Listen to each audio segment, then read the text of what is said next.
Presidenti Amerikan Donald Trump ka vendosur të pezullojë skemën e lotarisë së kartës së gjelbër pas të shtënave masive në Universitetin Brown, ku humbën jetën 2 persona dhe u plagosën disa të tjerë. Vendimi u konfirmua nga sekretarja e sigurisë kombëtare Kristi Noem, e cila deklaroi se pezullimi i programit është bërë me urdhër të presidentit Trump, me qëllim që asnjë amerikan të mos dëmtohet nga ky program katastrofik. Sekretarja Noem tha se i ka udhëzuar shërbimet e shtetësisë dhe emigracionit që të pezullojnë programin DV1.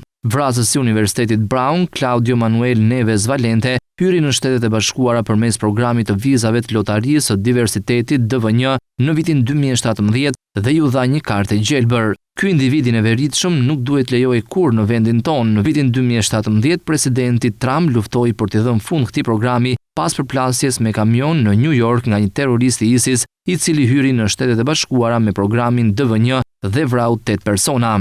Me urdhër të presidentit Trump, unë po udhëzoj me njerë shërbimet e shtetësisë dhe emigracionit të Shteteve të Bashkuara që të ndalojnë programin DV1 për të siguruar që asnjë amerikan tjetër të mos dëmtohet nga ky program katastrofik, njoftoi Noem në rrjetet sociale. Noem i bëri këto komente pasi zyrtarët thanë se i dyshuari për të shtënat masive në Universitetin Brown fundjavën e kaluar, i identifikuar si shtetas portugez, kishte vdekur. Programi i vizave për emigrantët DV1 ofron deri në 50.000 viza çdo vit nga vende me nivele të ulta të emigracionit drejt Shteteve të Bashkuara përmes një përzgjedhje të rastësishme.